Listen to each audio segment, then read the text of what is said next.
అధ్యక్ష, ఆంధ్రప్రదేశ్ పిల్లల ఆన్లైన్ భద్రత మరియు సోషల్ మీడియా నియంత్రణ బిల్లు 2025ను పరిగణనలోకి తీసుకోమని కోరుతున్నాను అధ్యక్ష. ధన్యవాదాలు అధ్యక్ష.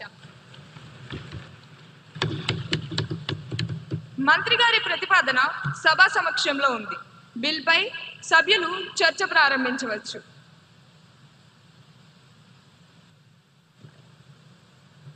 ధన్యవాదాలు అధ్యక్ష. ఇది కేవలం ఒక బిల్లు కాదు, ఇది మన భవిష్యత్తు తరాలకు వేస్తున్న డిజిటల్ వ్యాక్సిన్ అధ్యక్ష. ఈ రోజుల్లో సిగరెట్, మద్యం కంటే ప్రమాదకరమైన వ్యసనం స్క్రీన్ అడిక్షన్ అధ్యక్ష. ఒకప్పుడు పిల్లలు ఆడుకుంటే మోకాళ్లకు దెబ్బలు తగిలేవి అధ్యక్ష. ఇప్పుడు ఫోన్ను చూసి వాళ్ళ మనసులకు దెబ్బలు తగులుతున్నాయి అధ్యక్ష. 14 ఏళ్ల లోపు పిల్లలకి సోషల్ మీడియా నిషేధం ద్వారా మంత్రి గారు వారి చేతిలో నుంచి విషం తీసేసి పుస్తకం పెడుతున్నారు అధ్యక్ష. దీన్ని మనం చెప్పులతో స్వాగతించాలి అధ్యక్ష. ధన్యవాదాలు అధ్యక్ష.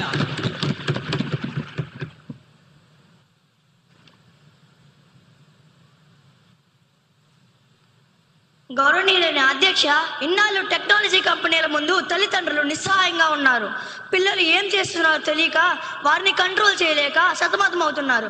అధ్యక్ష, ఈ బిల్లు తల్లిదండ్రులకు ఒక చట్టపరమైన ఆయుధం ఇస్తుంది అధ్యక్ష. కంపెనీల మెడలు వంచి మా పిల్లల డేటా మీ వ్యాపారం కాదు అని చెప్పే ధైర్యం ఈ ప్రభుత్వం చేసింది అధ్యక్ష. ధన్యవాదాలు అధ్యక్ష.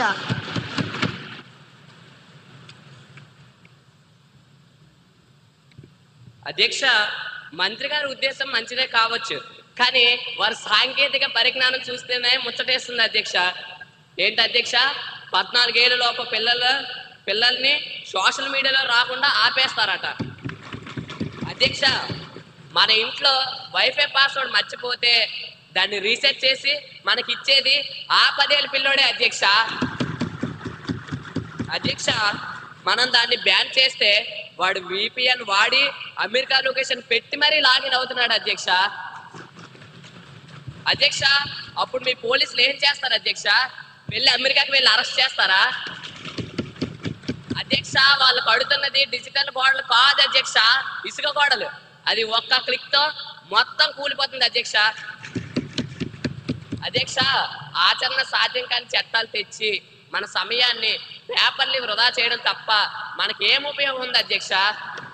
నాకు ఈ అవకాశం ఇచ్చినందుకు ధన్యవాదాలు అధ్యక్ష.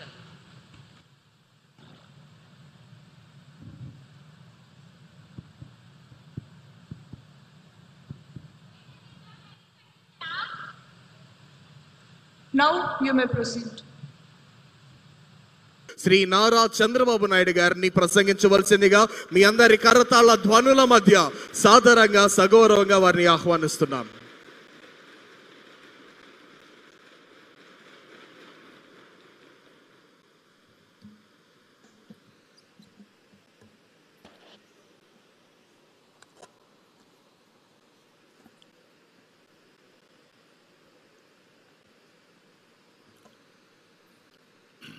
గౌరవనీయులు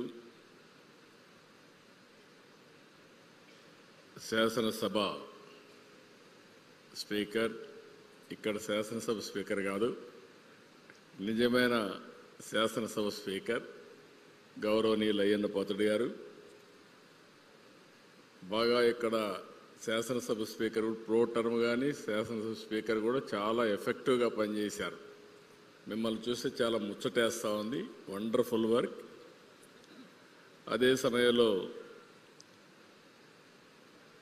మీ అందరినీ సరైన మార్గంలో పెట్టాలని ఆలోచించే HRD మినిస్టర్ శ్రీ నారా లోకేష్ గారు, చీఫ్ సెక్రటరీ విజయానంద్ గారు, సహచర మంత్రివర్గ సభ్యులు, అదే మరి కొండే అధికార యంత్రాంగం, ఈరోజు 175 నియోజకవర్గాల నుంచి చాలా ఎక్సర్సైజ్ చేసి ఎంపికై ఈ పోటీకి మీరందరూ కూడా మీ మీ నియోజకవర్గం ఎమ్మెల్యేగా మీరు ఇక్కడ ప్రాతినిధ్యం వహించారు. ఈ మాక్ అసెంబ్లీలో మిమ్మల్ని అందరినీ మనస్ఫూర్తిగా అభినందిస్తున్నా. మరొకసారి మిమ్మల్ని చూశాను, స్టూడెంట్ అసెంబ్లీ అదరగొట్టారు. మామూలుగా నేను అసెంబ్లీలో కూడా వాచ్ చేస్తూ ఉంటాను, మీరు మామూలుగా చెయ్యలేదు. మిమ్మల్ని చూస్తే ఇదే నేను ఎప్పుడూ కోరుకుంటాను. అసెంబ్లీ ఒక ఆదర్శంగా ఉండాలని కోరుకుంటాం. చాలాసార్లు మా ఎమ్మెల్యేలకైతే నేను శిక్షణా కార్యక్రమాలు కూడా పెట్టా. కానీ చాలా తక్కువ సమయంలో మీ యొక్క ప్రవర్తన, మీ యొక్క ఇది చూస్తే వండర్ఫుల్ పర్ఫార్మెన్స్. మరొక్కసారి మిమ్మల్ని అందరినీ మనస్ఫూర్తిగా అభినందిస్తున్నా.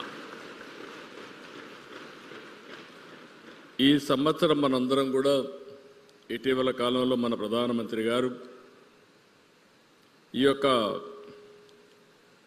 సంవిధాన్ దివస్ని జరుపుకోవాలని ఒక కార్యక్రమానికి పిలిపించాడు. జాతీయ రాజ్యాంగ దినోత్సవం. దీనికి ఎందుకంటే ఒక బాధ్యత రావాలి, ప్రతి ఒక్కరిలో ఒక చైతన్యం రావాలి, అవేర్నెస్ రావాలనే ఉద్దేశంతో ఈ కార్యక్రమానికి శ్రీకారం చుట్టారు. ఈ 1 గంటలోనే మనం చాలా విషయాలు మనం మాట్లాడుకున్నాం. ఈరోజు మీ మంత్రి గారు ఒక మంచి బుక్ ఒకటి తీసుకొచ్చారు. Education department, constitution of India for children. ఒక్కసారి ఆ పుస్తకం తిరిగేసి మీరు చూస్తే 15వ పేజీకి వెళ్ళాలి మీరు. ఇది ఎప్పుడూ గుర్తుండాలి. 15వ పేజీ మీకు బుక్ వచ్చిందా? వచ్చుంటే రాలేదా? కొంతమందికి రాలేదు, ఆ పక్క ఈ పక్క వచ్చింది. ఈ పుస్తకంలో రాసింది మీరు చదివితే ఈ 15వ page, constitution of India. The people of India having solemnly resolved to constitute India into a sovereign democratic republic and to secure to all its citizens justice, social, economic and political, liberty of thought, expression, belief, faith and worship, equality of status and of opportunity, and to promote among them all fraternity, assuring the dignity of the individual and the unity of the nation.